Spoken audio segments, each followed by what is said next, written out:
tujuannya. Kalau kalian ingat di week pertama, di week kedua, pertama atau kedua itu ada yang bentuknya segitiga paling atas. Ingat gak tuh? Objective of financial statement reporting di atas segitiga. Saya mau nanya sekarang sama yang namanya Niki. Niki, apa ya tujuan kita buat financial statement atau reporting financial? Bentar ya, Miss. Oh iya boleh.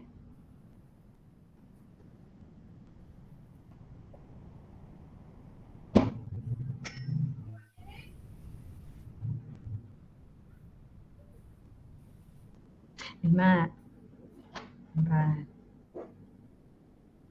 tiga, dua, satu.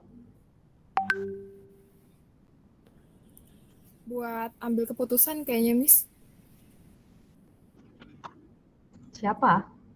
Si investornya. Investor.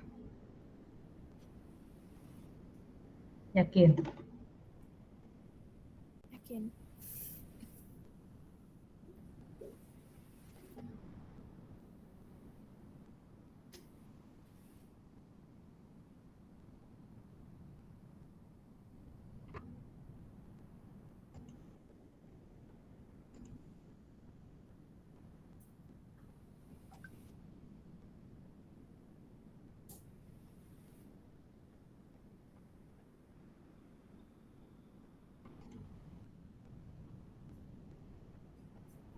Tes, apakah saya masih hadir di sini?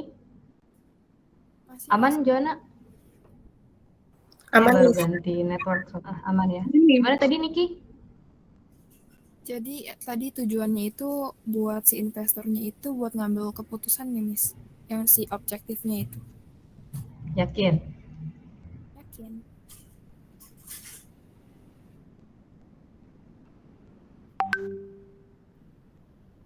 Yes, no, maybe?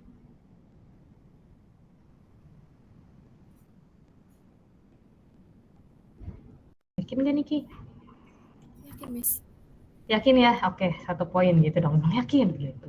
Benar ya kata Niki. Jadi tujuannya itu untuk memberikan informasi kepada lender, second investor, satu investor, dan yang lain-lain yang menggunakan laporan keuangan untuk membuat economic decisions ya. Jadi invest atau tidak invest, meminjamkan uang atau meminjamkan uang, atau kasarnya adalah mau nggak sih mereka-mereka itu memberikan uang atau meminjamkan uang ke perusahaan tersebut. Itu namanya economic decision, gitu ya. Nah, tadi kita udah bahas nih, elemen dari income statement itu ada 4. Sekarang ya itu ada 4. Kita udah bahas tadi 2, revenue dan gain. Coba, masih bicara. Jerry masih di jalan.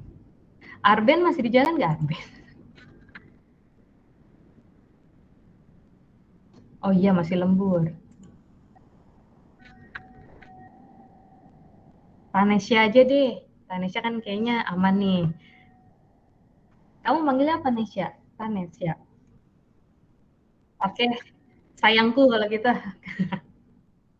Gimana nih? Apa bedanya revenue sama gain? Kalau dia berbeda itu juga. Boleh. Dalam hitungan kelima. 4, 3, 2, 1. Ngek.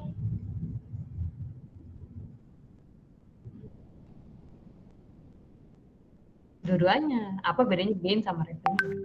Kan saya nanya beda. Atau nggak beda?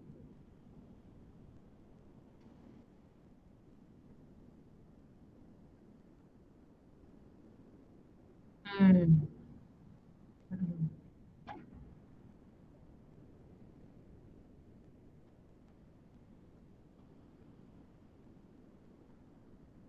Emang saya nggak share screen ya? Share screen kan? Ah iya. Kalau gain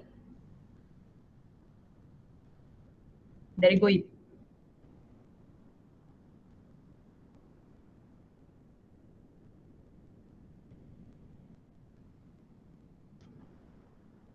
Selisih dia beli dan selisih dia jual. Keuntungan dia selisih, betul, itu selisih. Yang non operasional, selisih yang non operasional. Kalau dia jual gitu ya. Oh ya udah, boleh 1 poin buat Indonesia. Oh, kok takut gitu. Yang penting ada kata-kata operasional sama non operasional tuh udah bener antara gain sama revenue. Mantap, 1 poin ya Tanesha, thank you. Pertanyaannya gini, tadi Tanesha bilang kalau gain itu ada sesuatu yang bukan operasional, jadi kita bilangnya aset lain ya, bukan inventory ya, aset lain dijual. Habis itu lebih tinggi dari harga seharusnya, jadinya gain. Sekarang pertanyaannya ke Kelin. Kel, kalau misalnya asetnya nggak dijual, itu bisa gain apa enggak? Tapi harganya naik. Gain nggak tuh? Asetnya nggak dijual ya, Miss? Asetnya nggak dijual, asetnya tetap punya kita. Tapi ya harganya naik aja. Kayak tanah tadi, tanah. Terus Termasuk kalau tanah bisa dianggap gain, Miss, walaupun nggak dijual. kalau tanah bisa dianggap gain, yang nggak bisa dianggap gain apaan? Yang nggak bisa dianggap gain itu mungkin kendaraan, Miss. Kendaraan kenapa nggak bisa dianggap gain? Karena kan kalau kendaraan kan bakal disusutin terus, Miss. Kalau misalkan nggak dijual, dia nggak dapat keuntungannya gitu loh, Miss, dari hasil dijualnya itu. Bisa jadi 1 poin buat Kellen. Thank you, bisa jadi Kellen. Thank you ya. Jadi benar ya kata teman-teman. Yang lain untuk kendaraan nanti kita bahas karena memang kendaraan itu nature-nya adalah pasti kena susut. Tapi kalau misalnya kendaraan itu kendaraan unik, kendaraan antik, harga bisa naik. Kalau harganya naik, kemungkinan gain juga ya gitu ya. Jadi bedanya benar, revenue sama gain itu bedanya cuma yang tadi. Yang satu dari kirim barang, menyediakan jasa, tergantung si perusahaannya itu dalam konteks usahanya apa. Misalnya, kalau misalnya dia memang kerjaannya jual beli mobil, kalau mobil harganya naik, dia jual, kemungkinan itu jadi revenue ya, jadi profit bentuknya. Tapi kalau misalnya perusahaannya cuma jual makanan, tiba-tiba dia punya tanah harganya naik, pasti nggak diakui sebagai revenue. Gitu.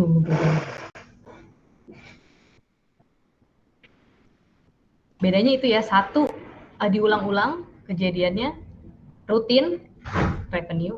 Gain itu di sini ada kata-kata insidental, jadi itu bukan kejadian yang terus-menerus terjadi atau nggak rutin gitu, dan itu tidak ada hubungannya sama operasinya si perusahaan tersebut. Gitu, gampang ya. Kalian mah semester 6 gampang ya. Expenses sama loss juga sama. Bedanya revenue itu kalau gain itu increase in net asset, kalau misalnya decrease itu decrease in net asset. Sekarang saya mau tanya sama yang namanya yang di sini siapa ya? Nita, saya kayaknya nggak pernah dengar suara Nita. Net asset itu apa ya net asset? Apa tuh net asset? Ya, Miss. Feedbacknya. Maaf, Miss. Net asset Bentar ya, itu Miss. apa?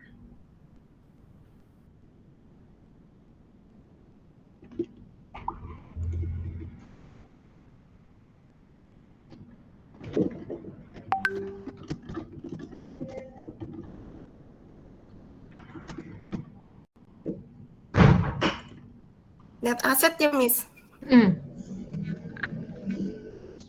Apa tuh net asset? 5, 4, 3. Suara Miss hilang. Nggak peduli. 2. Itu kayak total semua aset yang itu berarti, Miss. Cakep. Yakin ya, net asset Aset kurang liability, Miss. aset dikurang liability gitu ya. Oke, yakin. Bukan total Yakin, semua Miss. aset. Bukan. Jadi aset kurang liability. Iya. Berarti net asset sama nggak sama ini nih, sama equity? Apa, Miss? Net asset sama nggak sama equity? Udah kayak ASMR ya? Net asset sama nggak sama equity? 5, 4, Sama kayak Miss. 3, Nggak yakin sih. 1. Teng, apa? Sama. Sama, yakin? Net asset sama dengan equity berarti? Masa beda ya? Sama atau beda? 5, Beda deh, Miss. 4, beda yakin? Ya. Oke. Beda guys. Kata Nita. Salah ya, net asset itu equity ya. Iya dong, net asset kan aset kurang liability. Aset sama dengan liability plus equity. Berarti aset kurang equity sama dengan aset kurang liability sama dengan equity. Betul ya? Betul nggak? Persamaan akuntansi. Saya stres deh kalau kalian lupa persamaan akuntansi, saya nangis, saya sedih. Tapi 1 poin buat Nita. Tadi kan udah jawab benar net asset itu apa. Ya, jadi ini adalah kenaikan dari equity, dia bilang. Kenaikan dari equity tapi tidak dari hasil penjualan rutinnya si perusahaan atau operasi perusahaan. Itu gains dan losses, kenaikan dan keturunan equity. Gitu ya. Ada pertanyaan?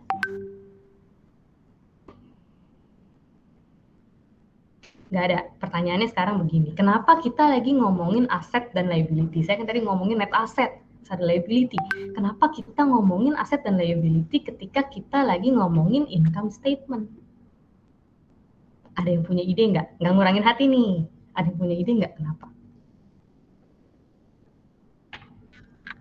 Kenapa income statement tapi saya ngomonginnya net asset? Saya ngomonginnya aset dan liability. Why?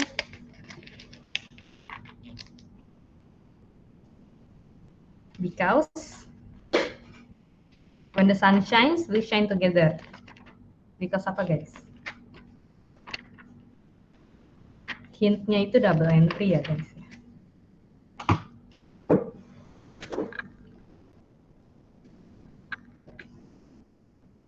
Karena kalau kita nge-record sesuatu gitu, pasti apapun yang terjadi di balance sheet itu, dia itu biasanya mencerminkan apa yang terjadi di income statement. Jadi itu ada urusannya juga sama yang tadi kita bahas approach. Ada 2 pendekatan di income statement. 1, pendekatannya itu ada yang namanya asset or liabilities. Ini yang sekarang lagi dianut oleh FASB. Dulu inflows dan outflows, pengeluaran sama pemasukan doang. Tapi sekarang itu mereka lebih fokus ke bukan cuman pengeluarannya, karena ada gain. Sedangkan gain itu nggak ada urusannya sama operation.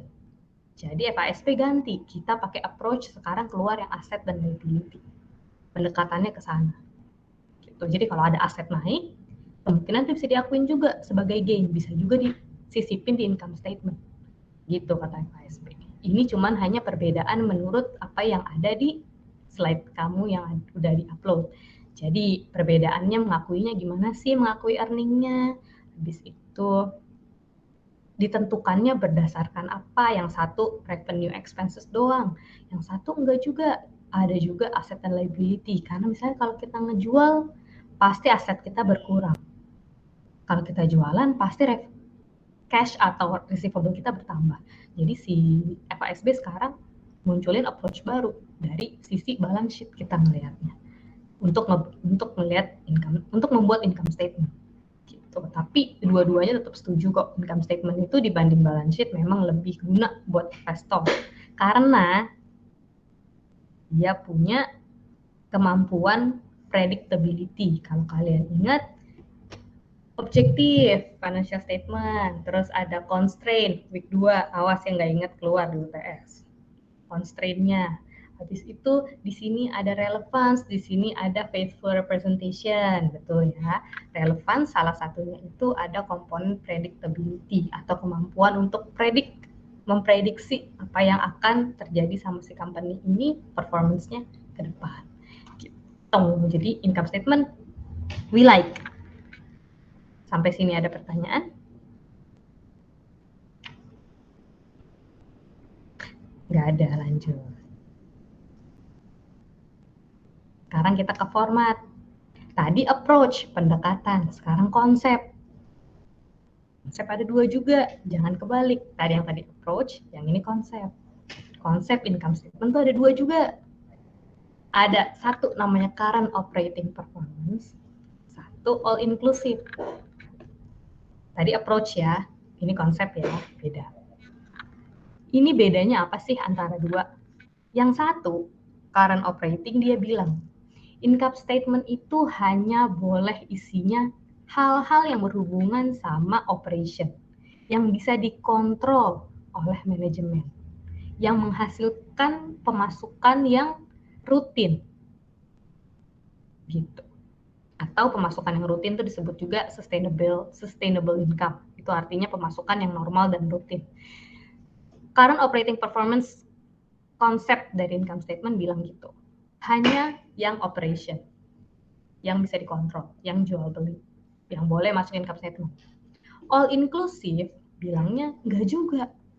Harusnya yang kenaikan dan penurunan di owner's equity atau net asset, kenaikan penurunan di net asset atau equity sama ya, itu juga harus diakui di income statement, kata all inclusive. Jadi ada 2. Ini ada except capital transactions. Capital transactions. Jenika, capital transactions itu apa ya contohnya?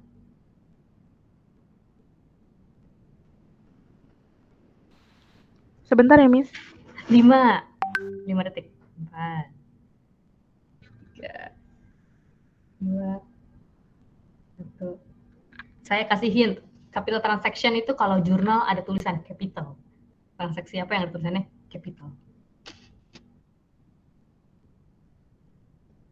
Atau yang masuk ke owner's equity. Itu apa tuh? Transaksi apa tuh? 3. Transaksi modal ya, Miss. Apa tuh transaksi modal?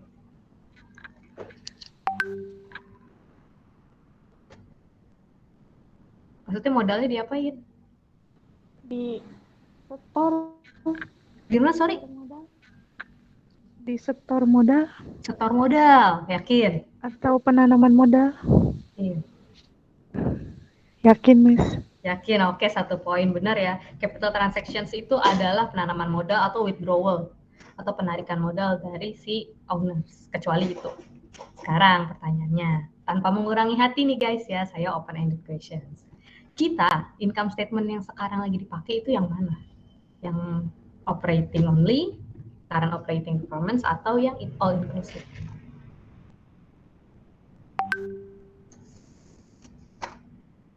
Yang all ya, Miss. Siapa tuh yang bilang? Kelin, yakin. Padahal nggak ngurangin hati, masih gitu juga ya saya. Kebiasaan guys. Yang all inclusive. Tapi bener yakin itu? Pernah lihat? Soalnya ada pendapatan lain-lain kan, Miss, dari kenaikan atau penurunannya kalau misalkan dijual. Ada ya? Ada ya? Salah, Miss. Ini net asset ya? sorry, Miss. Jadi ada apa enggak?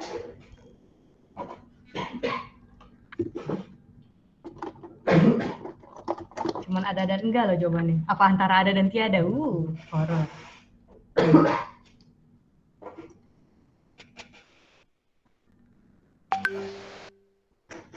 Ada nggak, Kelin? Ada deh, Miss. Ada, iya betul ada. Sekarang kita lebih yang ke all inclusive ya. Jangan ragu gitu dong. Kalian bikin income statement gimana? Jadi, kenapa kita pakai all inclusive? Kita sebenarnya nggak pakai all inclusive juga. Tapi si FASB atau yang dulu sebelum namanya APB, sebelum FASB sebelum namanya APB ya. Kan kita udah belajar ya, week 1. Dia tuh bilang, dia nggak mau milih, dia galau. Jadi dia mau ambil dua-duanya. Kalau pasangan nggak boleh ya guys, satu aja. Kalau Pak APB boleh dua-duanya. Dia ada di tengah-tengah. Jadi dia bilang, betul, harus dari operating performance, betul. Tapi dia juga harus mengakui kalau misalnya ada profit atau loss di period tapi tidak dari operation, itu juga harus diakuin. Tapi masalahnya kalau misalnya kita masukin yang gain or loss itu dari net asset itu ke operating, sedangkan dia bukan dari operasi, nanti laporannya misleading takutnya. Betul kan? Jadi operation jadi tinggi, padahal dia nggak segitunya pemasukan dia yang dari operation.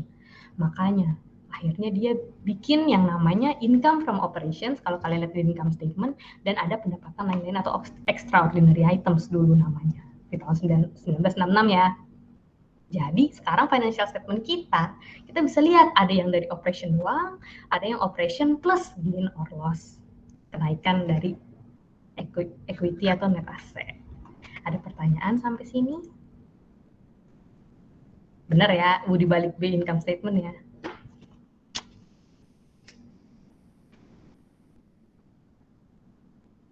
Nggak ada ya, cukup jelas ya. Luar biasa, anak malam. Kita jam 7 berapa sih? 7.25. Masih lama. Lanjut. Tadi kita udah konsep, kita udah ada approach, kita udah ada elemen, approach, konsep. Ada lagi formatnya sekarang. Bentuk dari income statement di luar other comprehensive income atau comprehensive income statement.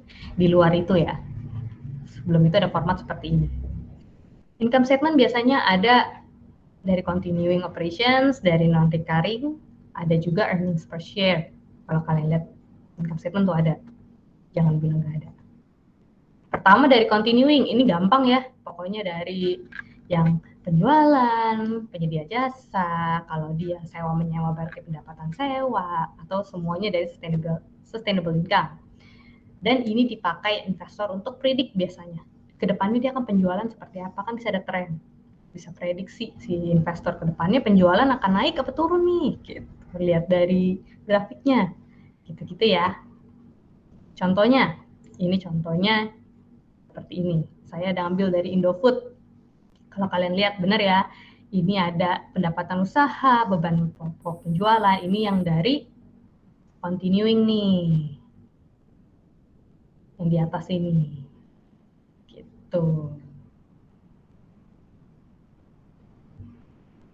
Nggak usah lihat lama-lama lah ya, kalian udah bosan lah ya income statement ya. Pokoknya ini yang paling atas. Formatnya dari yang paling atas, continuing operations dulu. Kita lanjut ke bawahan sedikit. Ada non-recurring items of income, jadi di income. Tapi tidak biasa atau bukan dari operation. Kita sempat ngomongin ya, gain. Dari ini pun terbagi atas 3 jenis. Ada discontinued operations, ada extraordinary items, sama ada accounting changes. Jadi 3 ini masuk kategori ke pendapatan yang tidak rutin di income statement. Di bawahnya continuing. Pertama, ada discontinued operation. Satu-satu guys kita bahas, makanya banyak. Jadi kalau sampai sini ada yang mau nanya dulu nggak? Nggak ada ya? Cukup jelas ya. Saya main cerita aja. Jadi, untuk yang namanya perusahaan mau menghentikan operasi dia, pertama operationnya harus berbentuknya komponen. Komponen itu artinya pemasukan dari bisnis yang akan diberhentikan itu harus bisa di-identify. Misalnya, dia jualan ayam goreng, namanya ayam goreng maju. Tiba-tiba usahanya maju beneran. Ya namanya juga ayam goreng maju ya, bukan ayam goreng mundur. Usahanya maju beneran. Udah gitu, karena usahanya maju, dia berpikir untuk buka lain baru deh kita buat, kentang goreng maju kalau gitu. Jadi dia punya 2 nih, pemasukan dari jual ayam dan pemasukan dari jual kentang gitu ya. Terus setelah lama berjalan, sepanjang jalan kenangan, ternyata penjualan kentang itu nggak sebagus si penjualan ayam. Akhirnya si akhirnya si usaha kentang ini mau dihentikan. Karena pendapatannya bisa terpisah, satu pendapatan dari ayam, satu pendapatan dari kentang. Si kentang itu bisa dikategorikan sebagai discontinued operations. Jadi operasi dari si kentang ini bisa dimasukkan ke income statement under discontinued operations. Tapi kalau misalnya si ayam, jualan ayam maju. Jual ayam, dia jual kentang juga, tapi barengan sama ayam jualnya, jadi sepaket. Terus dia nggak mau jualan kentang lagi, itu nggak bisa dijadiin discontinued operations. Karena dari hasil penjualan ayam, paket ayam dan kentang itu satu porsi penjualan, satu porsi ayam gitu. Sekarang ada kentang. Dari situ bingung nggak? Bisa bedain ya? Oke, cakep. Ayam, kentang semua. Lapar ya guys jam segini ngomongin ayam. Gawat. Salah ngomongin ayam. Yulina raise hand. Iya, Miss, sorry Miss, Sorry, gimana? mau make sure. Tadi untuk yang discontinued operations, yang masuk ke discontinued operations tuh maksudnya si perusahaan kentang ini tuh ceritanya udah dihentikan gitu, Miss. Mau dihentikan. Oh, baru mau dihentikan. Mau dihentikan, jadi kayak misalnya gini, dia mau menghentikan sebuah operasi gitu kan. Jadi saya bagi dua, satu kentang, satu paket sama ayam, satu kentang jualan kentang. Nah, ketika si kentang ini mau di stop, dia bisa diakuin sebagai discontinued operations. Tapi kalau kentang yang ini mau di stop, yang sama ayam jualannya itu nggak bisa diakuin discontinued operations. Itu beda, ini cuma bisa stop. Kayak gitu. Ini adalah syarat ketika company mau mengakui, oh saya mau discontinued nih, operation ini mau dihentikan operasinya. Jadi nggak bisa sembarang perusahaan punya, oh produk ini itu saya mau hentiin, terus itu ini discontinued operations, nggak bisa gitu. Maksudnya gitu ya, Lina. Syarat. Kelin, gimana Kelin? Mau tanya dong, Miss. Boleh. Ini kalau discontinued gini, itu tuh maksudnya misalkan laporan kentang satu, ayam satu, atau mereka berdua jadi satu sih, Miss?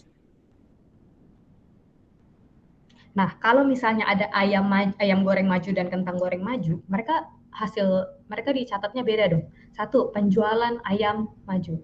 Dua, penjualan kentang maju. Dua pencatatan yang berbeda. Maksudnya pendapatannya itu diakui dua pendapatan yang berbeda, Kelly. Berbeda dengan ayamnya satu porsi sama kentang. Itu dia nggak bisa ngakuin penjualan kentang dan penjualan ayam. Make sense nggak? Kayak misalnya KFC, sebut merek deh tuh.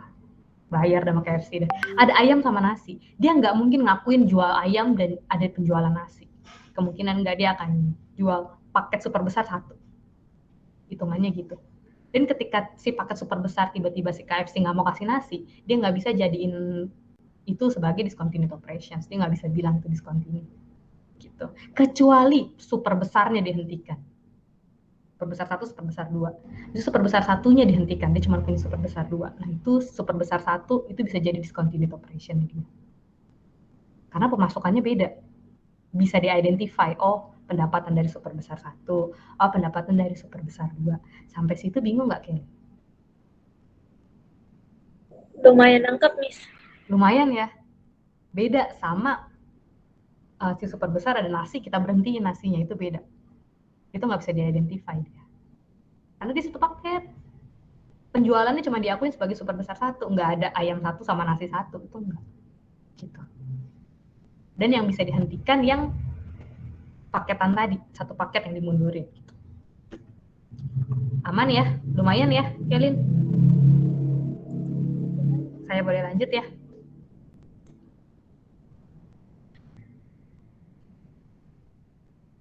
Lanjut, itu yang pertama. Itu baru bulat yang pertama. Bulat yang kedua, kalau dia mau dijual atau mau dihentikan operasinya, si kentang maju ini, itu harus dikeluarkan dari pendapatan operation yang di atas tadi. Kan dia awal-awalnya tadi kan si kentang masuknya ke continued operations dong, di atas dong pendapatan jualan kentang gitu ya.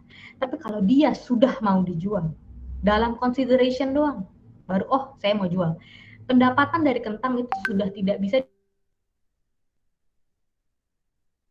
dimasukin ke yang kedua syaratnya. Yang ketiga, segmen kentang itu sudah tidak bisa dijadikan sebagai aset. Misalnya, alat pemotong kentangnya, itu nggak bisa dijadiin aset. Itu harus diklasifikasikan. Namanya aset held for sale, aset yang ditahan untuk dijual. Karena mau di stop. Bisa ya. Apalagi. Dan ketika si alat potong kentang itu udah dijadiin aset held for sale, itu pendapatan dari penjualan kentang semenjak saat itu sudah tidak boleh dimasukin ke operation di atas. Kejam ya, FASB ya, kejam memang. dan sadis. Tapi gitu aturannya. Itu discontinued operations. Pertanyaannya, apakah Anda membutuhkan contoh? Pasti, tapi sebelum itu seperti biasa guys, kita 1 minute healing dulu.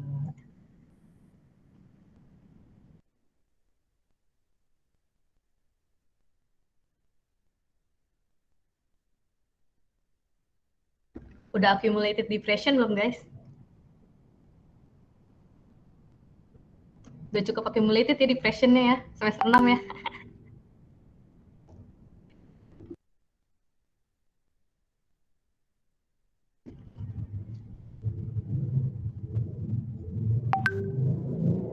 Semester 6 accumulated depression.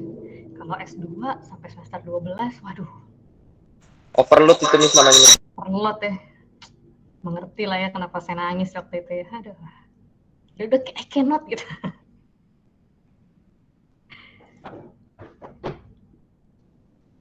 Nafas.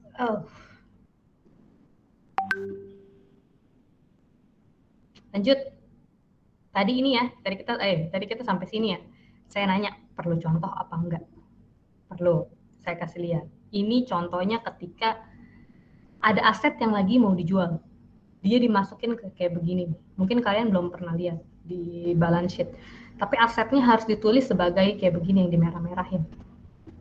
Dia harus tulis asetnya itu dipegang untuk dijual. Misalnya tadi si kentang, alat pemotong kentang itu harus dari alat pemotong kentang dipindahin. Jadi alat pemotong kentang untuk dijual. Dan pendapatan yang menggunakan aset itu tidak boleh ada di operation. Dia harus masuk ke bawah sini. Jualnya di bawah. Dia ada di discontinued operations. Jelas ya, harusnya kan dia di atas nih, di net sales. Tapi karena dia mau bisa nggak kasih tahu saya kenapa held for sale harus jadi pindah, liability? harus di bawah. Jadi nggak ada Siap, sebentar, saya coba ya. income. Oh boleh Mika, boleh. Sudah tidak dianggap jadi operating income. Walaupun dia masih jualan si kentang, sih, tapi udah nggak dianggap. Gitu. Ada pertanyaan? Miss Hmm. Yulina, Gimana Yulina? tapi secara garis besar untuk earnings yang dari discontinued operations ini tetap masuk ke net laba bersih kan maksudnya? Masih. Tetap masuk ke laba, cuma beda dia sectionnya maksudnya ke discontinued Betul. operation. Ada kerugian nggak dari perusahaan kalau misalkan dia nyantumin discontinued operations gitu? Kerugian tuh enggak, tapi yang jelas operation dia, hasil dari operasi dia jadi lebih rendah. Kalau kamu perhatiin. Sedangkan investor mau tahu dong, pendapatan Anda itu yang jualan, dari jualan itu berapa? Bukan Ngaruhnya ke investor ya, Miss ya? Iya dong. Investor pasti mau tahunya yang jualan lah. Kalau misalnya jualannya kecil, tapi misalnya dia punya aset tanah, tiba-tiba aset tanahnya tinggi gitu, kamu mau investasi di perusahaan seperti itu? Kemungkinan sih enggak. Ya, ngerti. Cakep ya. Lanjut ya. Aman ya. Lanjut. Ini hanya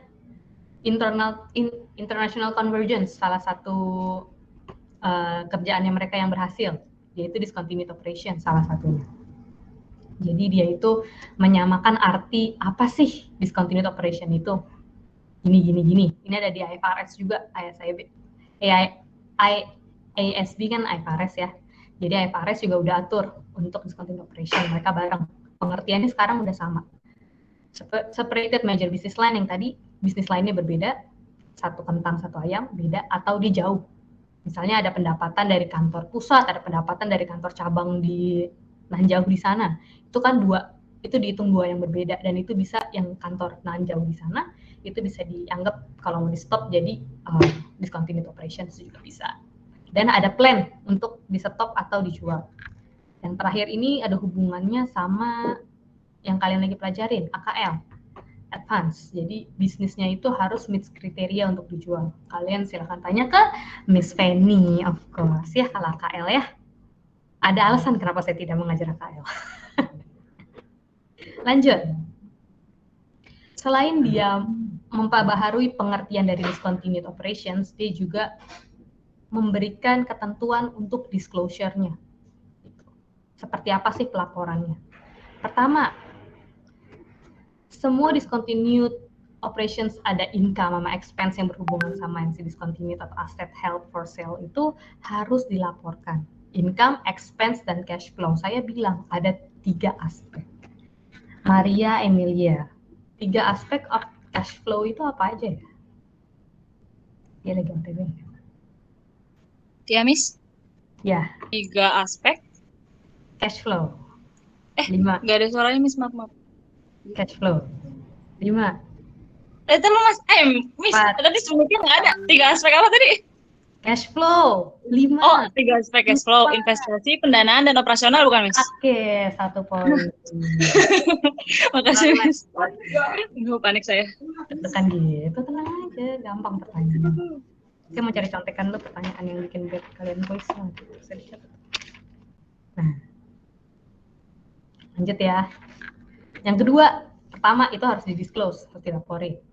Yang kedua, kalau ada non-controlling interest, profit or loss distributed to parents juga harus di-disclose. Kalau ada non-controlling interest, profit and loss distributed to parents harus di-disclose. Pertanyaan saya,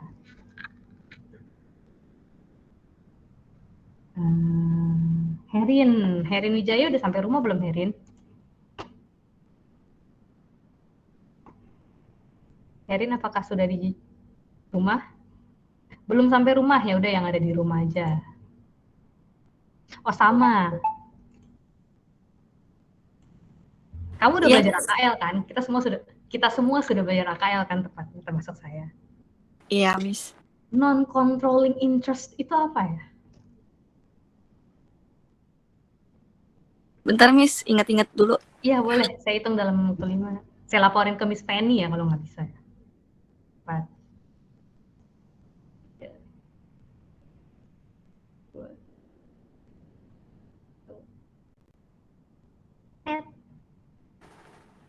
Apa sama? Itu bukan sih, Miss, kayak Betul. Apa? bentar, Miss. Kayak mana sih ini? Oh. Kayak pemegang saham perusahaan anak ini selain daripada perusahaan induk. Jadi atas pendapatan dan aset bersih dari perusahaan induk. Gitu ya, Miss? Yakin? Asik. Cakep. Bukan ya? Bukan itu ya. Lanjut. Fernando, gimana? Non-controlling interest itu apa? Ya, betul Miss yang dibilang mau sama tadi. Yakin? Saya baru ngulangin hati loh. Kamu mau ngulangin lagi? Boleh, nggak apa-apa. Nggak kelihatan Miss. Oh, iya. Dia kayak pemegang saham anak gitu Miss. Jadi dia ada perusahaan, dia punya saham tapi sahamnya separuhnya ada perusahaan orang lain. Berarti labanya itu masuk ke NCI. NCI itu ya labanya masuk ke perusahaan orang lain gitu Miss. Non-controlling interest loh.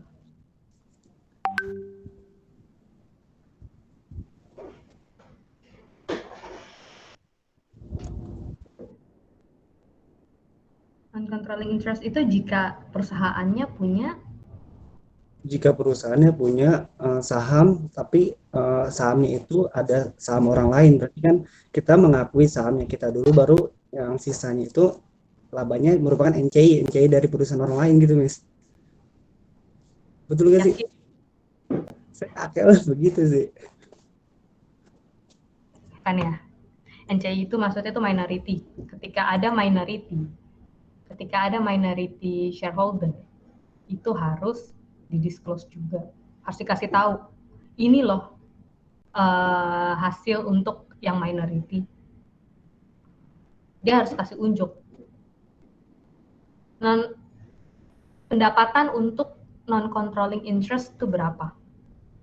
Yang bisa diakui. Kan kalau non-controlling interest kan minority holders ya. Minority holders itu harus mengakui pendapatan kan. Untuk menaikkan investasinya dia kan. AKL, hello. Terus Lisa, kalau misalnya itu kalau non-controlling, kalau misalnya dia controlling, Kalau dia major shareholder, itu pencatatannya harus bagaimana ya? Harus diapain ya? Yang satu kan kalau ada pendapatan dicatat sebagai investasi tuh. Kalau yang controlling, kalau yang punya major shareholder atas perusahaan tersebut, apakah dia mencatat sebagai investasi juga pendapatannya, penambahan investasi, atau ada cara lain?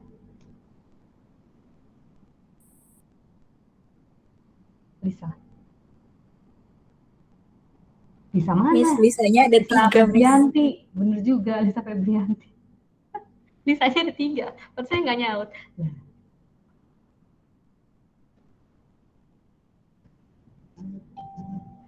Lis, gimana Lis? Jalan ya anaknya. Udah, Angelina aja deh. Angelina kan lagi duduk manis nih. Gimana Angelina? Tadi kan misalnya yang misalkan yang dia punya saham mayoritas berarti ya Miss ya? Investasinya gimana? Bisa sama di equity nggak sih Miss? Jadi catat aja langsung. Coba kita bikin AKL ya. AKL, ketika perusahaan itu mempunyai major shareholders atas perusahaan lain, apa yang akan terjadi laporan keuangannya? Laporan keuangan konsolidasi.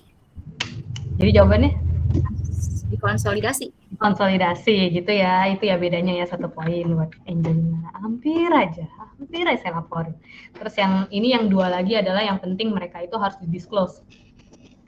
Asset liability itu harus discontinued-nya harus dimasukin ke statement financial position. Kalau income expense-nya harus masuk ke income statement, tadi kita udah ngomongin ya.